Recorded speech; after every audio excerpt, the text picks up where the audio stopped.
Well, look at what the cat done drug in. Me!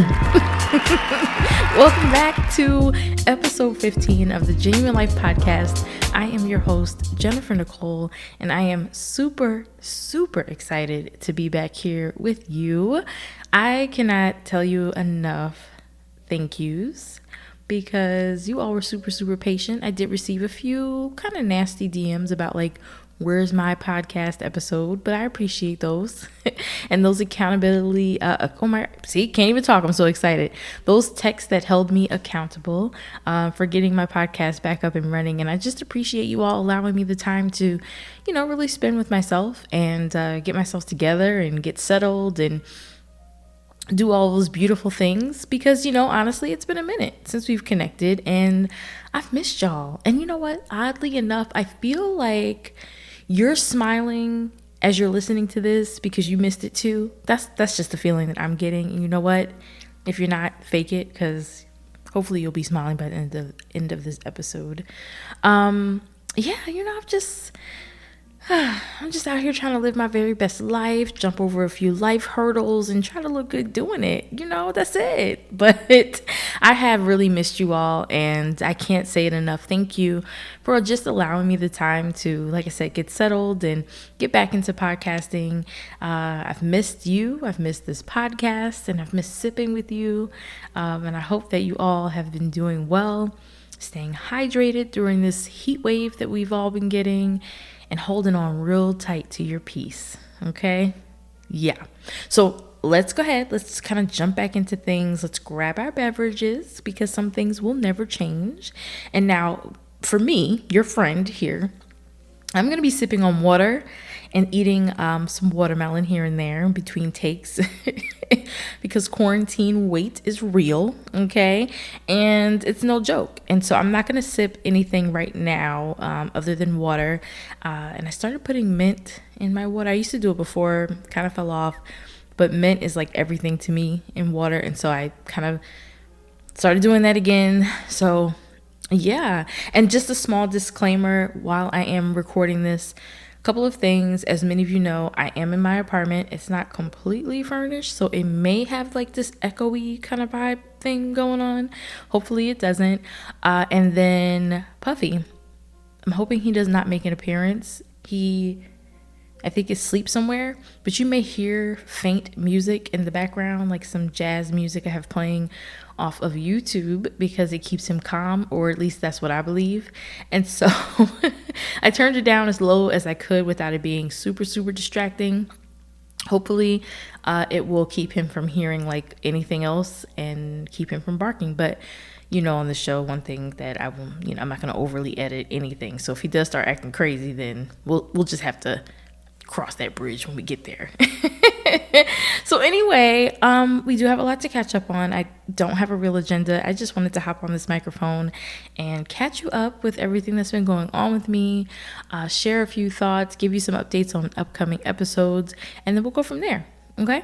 I think that's good. I think that's a really good start, actually. So I got a lot of questions about my move from Seattle. So as many of you know, I left in June right before the people took over Capitol Hill. And so I, was not a part of that, but do have very dear friends on the front lines fighting and still protesting and keeping Black stories alive in Seattle and really just trying to bring that city back to the people. And so I was not a part of that, but did leave Seattle right before. And I also left Seattle in the middle of a pandemic. So we all know that, Corona kind of hit hard in March. But right when I was leaving, things were starting to pick up again. And I, for one, was very nervous about flying, but not to the point where I was like, I'm not going to do it. I had to go, right? I had already put in my notice for my apartment and flights had been purchased and I had to go. And so I will say this, for anybody that is traveling right now or anyone who is moving, because there are people still out here making moves. I felt very comfortable once I got to the airport. Everything was super organized. Everyone was, have their masks on for the most part. You still have a few that are like, I'm not doing it. But for the most part, everyone had their masks on. I absolutely loved having all of the middle seats empty. So that was a super plus for me. And, you do have to keep the mask on throughout the duration of the flight unless you're eating or drinking. And so that part was, a little, I think we all can admit that we're getting used to wearing masks. I'll be the first one to tell you that I did not wear them that much. In the beginning, I was like, this is crazy. Like, I'm fine. If we're already 6 feet apart, then like, what's the big deal? And then my mother got it. And so, she's probably going to kill me for saying this, but that's okay. Because I feel like you all need to know this. My mother is a nurse, but we're not really sure where she caught it.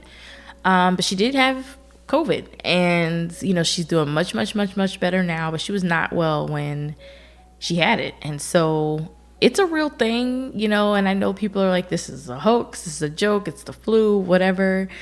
I think knowing that a family member or someone really near and dear to you or someone close or even a friend has it can put a lot of things in perspective for you, because whether you believe it or not, I did not want to be the person to put someone else's family member in that position. So I started to mask up, right? Because at this point, who am I really hurting, right? I'm not hurting anyone to do anything but run an errand. And even if I choose not to wear a mask that day, I'll just Instacart or pick my stuff up or do curbside. So I obviously am not here. I'm kind of going off subject here, but I'm not here to tell you what to do. You do whatever you want to. I'm just saying that it's out there, right? So just be safe.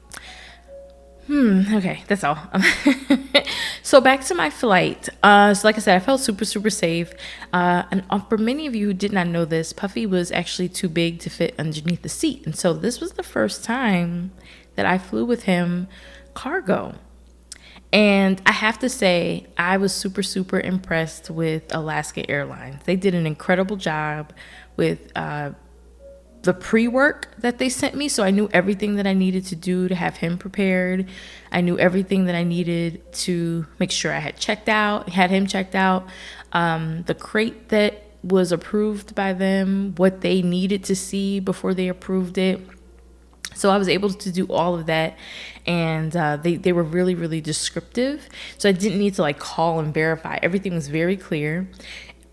And even when we arrived, I checked him in. We filled out some paperwork. I sent him over to the little area, and they checked the crate. They approve it, and they let me know if he could fly. So that would have sucked if he couldn't, but we were all good.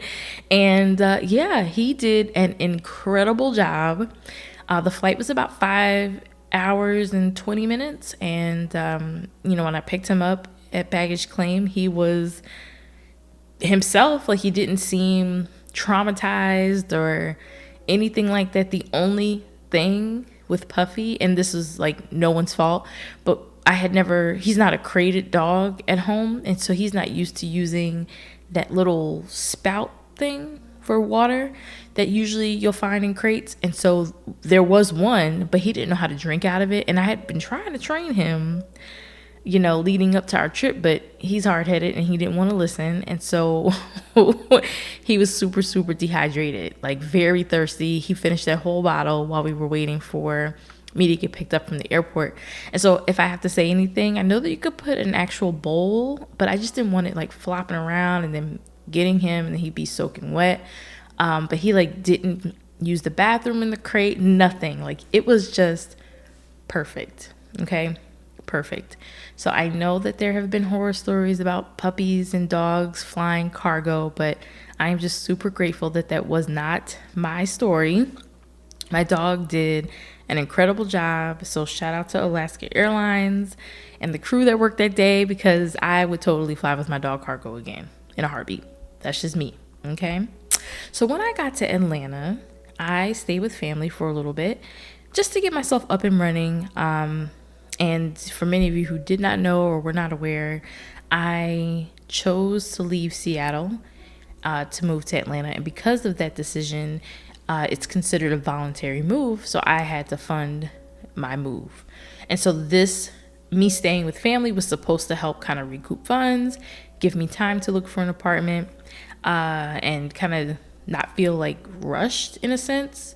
Like as soon as I left Seattle, I was like, boom, back to paying like rent again. So it was nice to kind of take a little time off and just kind of be with family. And, of course it's not easy, right? Like I don't care who the family member is or how long you've known them. I think anytime you take an adult, and you're in someone else's home, like I even think about that when I move, like go back home and I'm visiting my parents, just staying with them, like they're super sweet, but you're just used to being on your own, right? And so, it wasn't easy. And then finding an apartment was proving to be a little difficult as well. And then my check got messed up, the one that I was supposed to receive after moving. And so my money was acting a little funny. I just spent all this money to relocate, and I was kind of counting on something to come in, and it didn't come. And so it was just like very stressful for me. And it was to the point where I was literally starting to think I had made the wrong decision. Like maybe this was like punishment for moving. And many a days I was on my sister's couch just bawling, crying, like, what did I just do? Because I liked Seattle. And I've said this so many times before. I had no issues with Seattle. Seattle was great. I met great people. But I knew that my heart wanted me to come back to Atlanta. And when I got here and things just weren't going good, I'm thinking, crap, like, did I make the wrong decision? Should I have waited longer? Because it was a quick move, I made the decision in March to move. I got the approval in like April, I think. And then I was gone by June. So it was very, very quick. And I'm sure that's happened to you before, where you're just like, I swear I'm making the best decision, and then things don't go right. And then you start questioning every single thing. And I was ready to throw in whatever towel that I had. I was getting ready to throw it in because I was done. And when I get to that point, me personally, I retreat.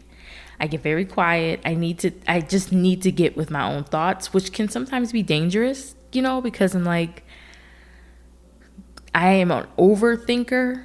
And so I will think myself into this hole and have to literally pull myself out of it.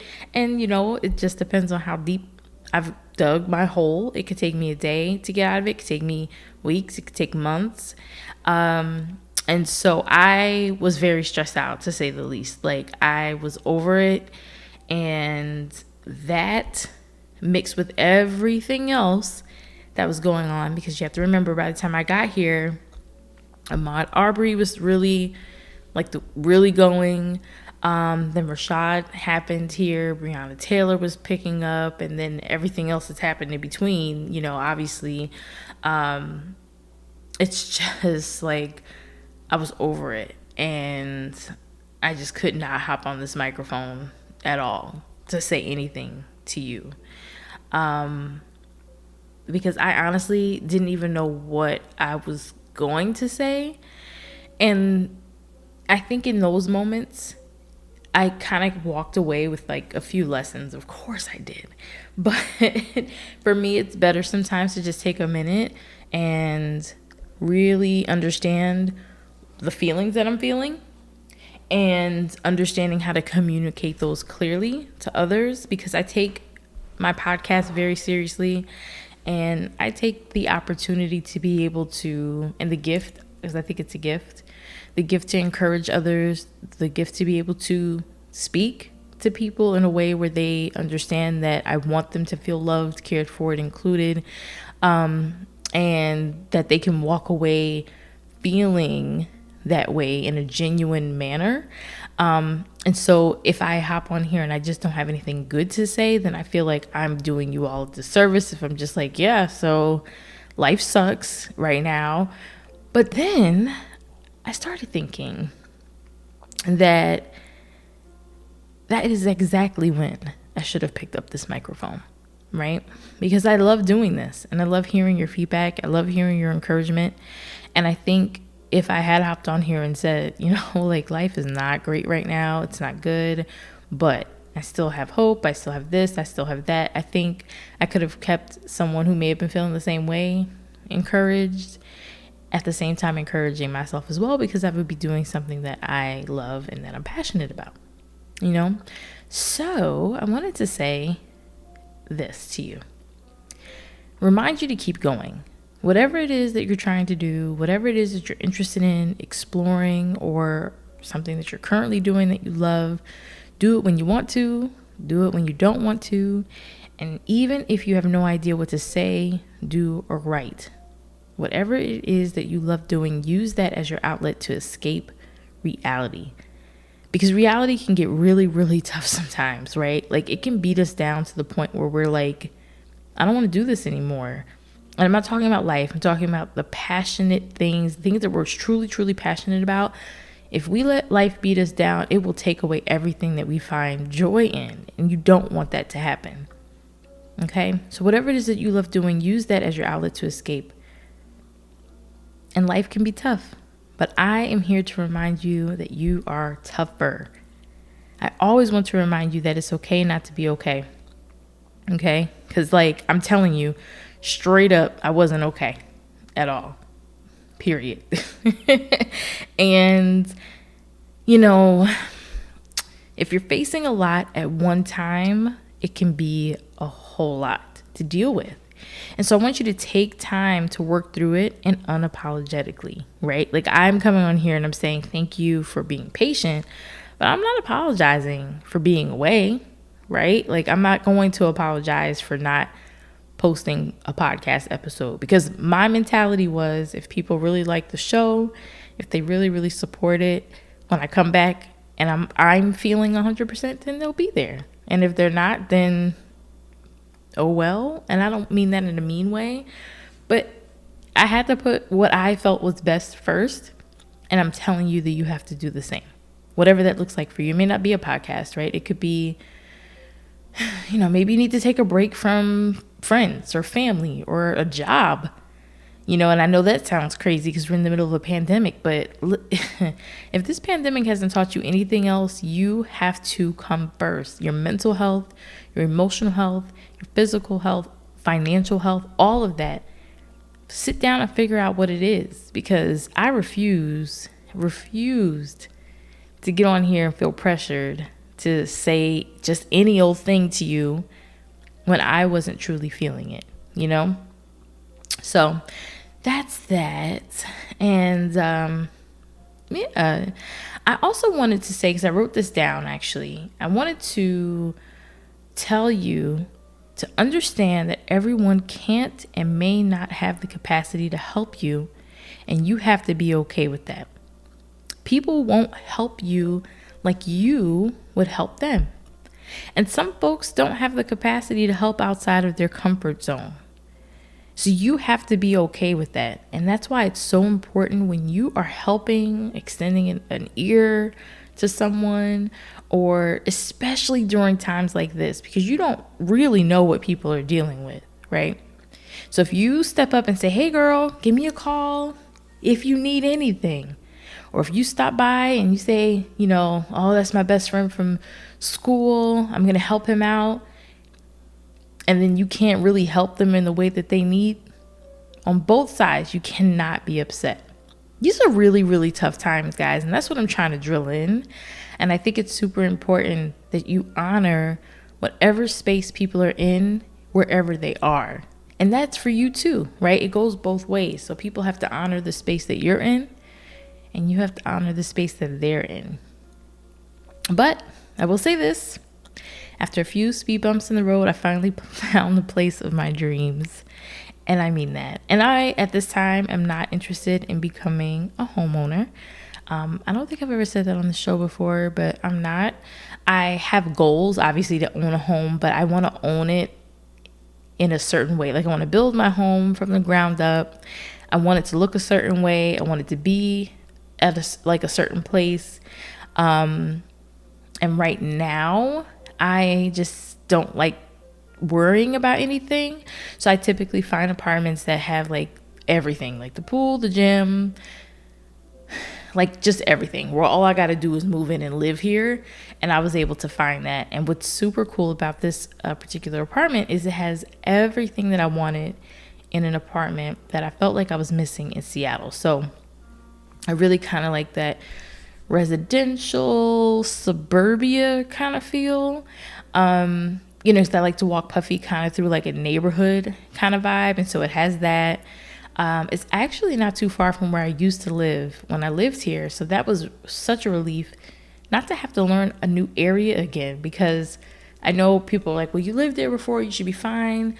Y'all, I got here and there are parts of Atlanta I do not even recognize anymore. Like, it is completely different. And so it was nice to kind of just get back into the swing of things. Like, I knew where my Publix was, I knew where Kroger was, the old Zaxby's that I used to go to, like, and Krispy Kreme.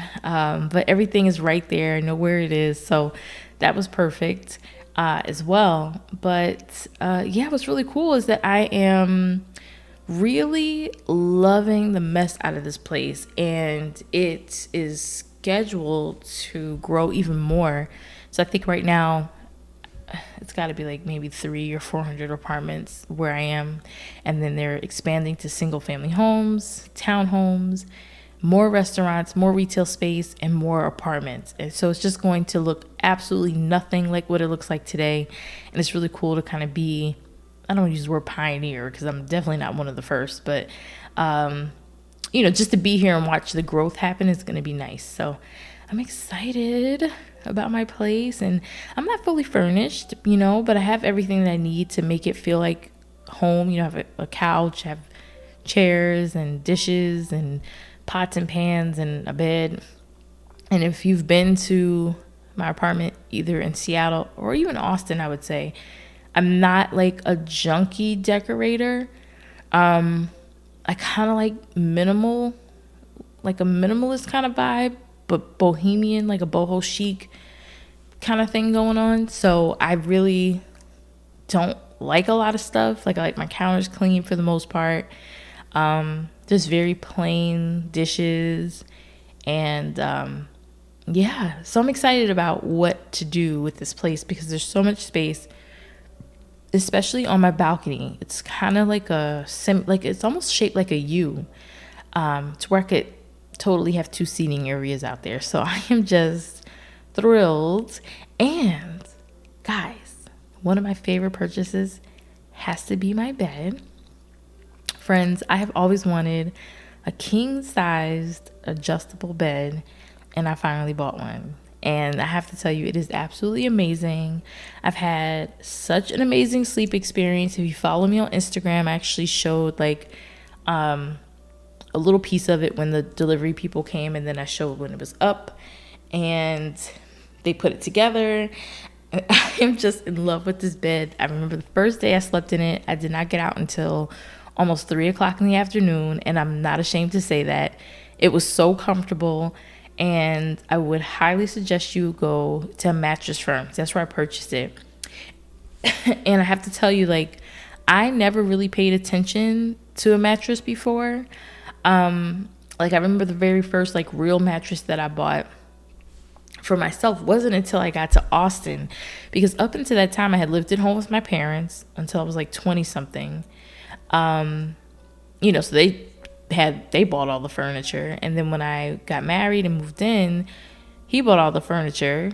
And then when I left, following the divorce, I was too broke to buy furniture. So for like a whole year, it was so ghetto, I had a bed frame but no mattress. So I had like an air mattress on top of these slats, and that's how I slept for like a year and a half, I think, something like that. It was like a little over a year. It was so ghetto, y'all. The slats broke, and like the little wood piece went into the air mattress and busted that, like put a little hole in the air mattress. And so every morning I'd have to wake up flat on my back on that air mattress. It was so ghetto, but whatever, I made it. And then after that, I moved into like a little townhome out here. And I can't remember how my setup was. I remember having a bed, but I don't remember like picking out the mat. I think it was like a really simple kind of IKEA situation. I don't even remember it being that deep, honestly.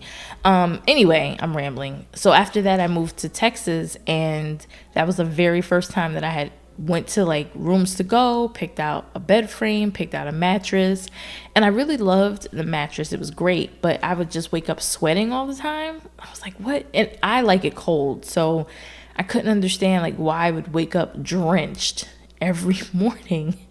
And then when I moved to Seattle, like I didn't bring any furniture, so I ended up buying all IKEA stuff again, and it was cool. You know, it did its job, but it wasn't like comfortable. So when I came here, I said, that's it. Like, I'm done doing this whole like rigmarole kind of thing. I'm buying my forever furniture. And so I really took my time, answered questions. They asked me all these questions, like about weight and how I sleep, because I'm a back sleeper. They talked about like, they just asked me all these questions that I never even thought of. And y'all, this mattress is perfect. So super, super excited about it. Yeah. And I just realized like, cause I would always just go with whatever was comfortable and I would keep it moving. But it wasn't until I met with the mattress firm, like talked to the mattress firm salesperson, that just because it's comfortable, it didn't mean it was good for me. Because I was waking up with back problems, waking up sweating, it was ridiculous. So, that sounds like a little sermon, huh? Maybe even a podcast episode. Just because it's comfortable doesn't mean it's good. Y'all better write that down. That's a good one. That is a good one, y'all. Anyway, it was really important for me to just hop on what I'm calling the comeback episode with just some things that I was going through. It wasn't perfect, right? Like, my move wasn't perfect. I had a little bit of a rough start, but you know what? It's all good. I stress the importance of living a genuine life on this podcast, and that does not always include life is, a happy life. Sometimes living genuinely comes with some stress, and it will, because we're all humans and we're all trying to navigate this thing called life. And it's not going to always be roses and sunflowers with me.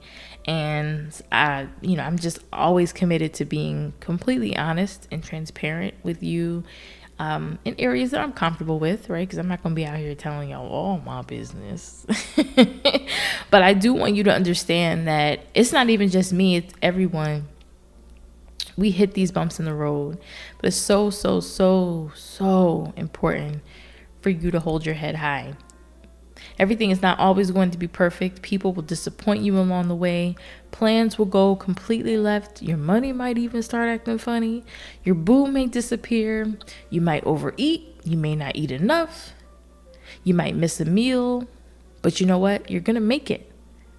No matter how difficult things got for me, I always laid my head down, knowing that I had tried my best that day. And that God willing, I would wake up the next day and I had an opportunity to do better than the day before.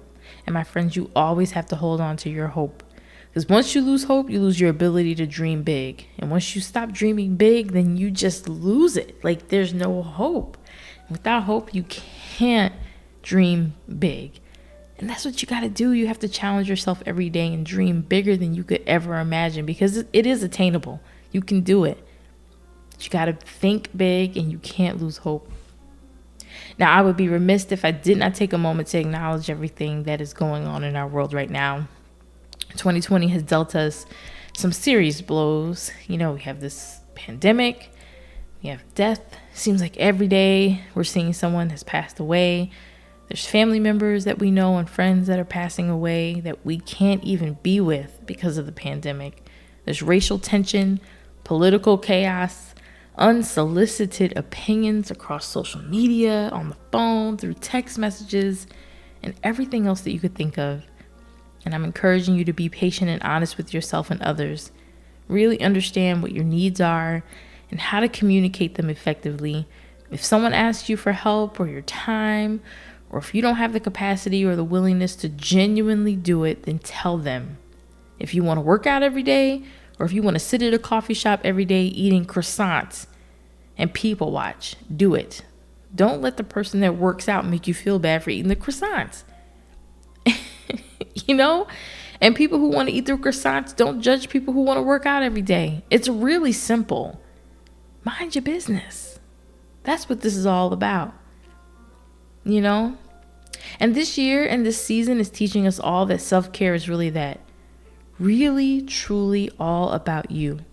None of us know how to handle this. There is not a manual out here to tell us how to do this. There isn't a playbook on how to get through this. So take it one day at a time. Feel your emotions, own them, and express them in a way that you see fit and that is healthy. Now, your timelines may have gone quiet with regards to Black Lives Matter initiatives, and political posts are starting to take over. We're at time of this recording 100 days away from our election. And I urge you to keep the conversations going. And no, it does not have to be on social media.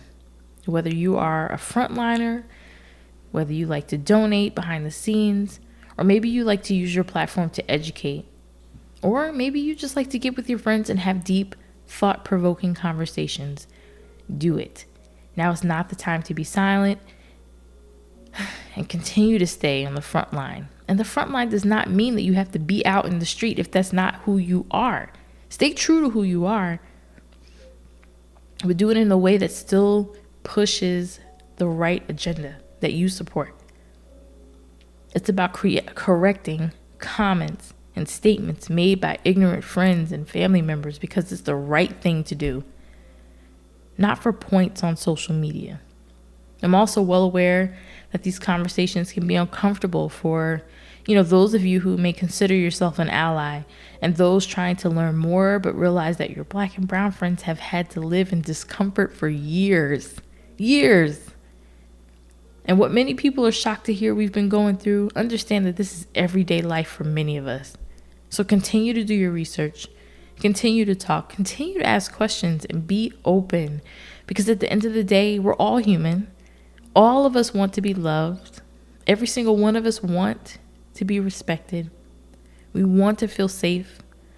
We want to create fun memories with our family and our friends. And we want to have the opportunity of creating our very own American dream, whatever that looks like, because it doesn't look the same for everybody. But we all should have a fair shot at creating whatever that picturesque life looks like. And that is all I'm going to say about that. Keep fighting. Love on each other and just be a good person. Goodness gracious. Just be nice. Why is that so hard? So, upcoming episodes. I am super excited for next week's episode. I had gotten a lot of questions about relocation tips and tricks. So a lot of you know during the summer, a lot of people move. And this move taught me a lot about saving money because I had to cut corners, I needed to find some things at a cheaper price. And so I am super excited to be able to share those resources with you. And I just want to talk about relocating and the best way to do it effectively and at a good price. I'm also going to be talking about something that hit me during this quarantine. And the title of that episode is going to be, Are You a Walking Contradiction?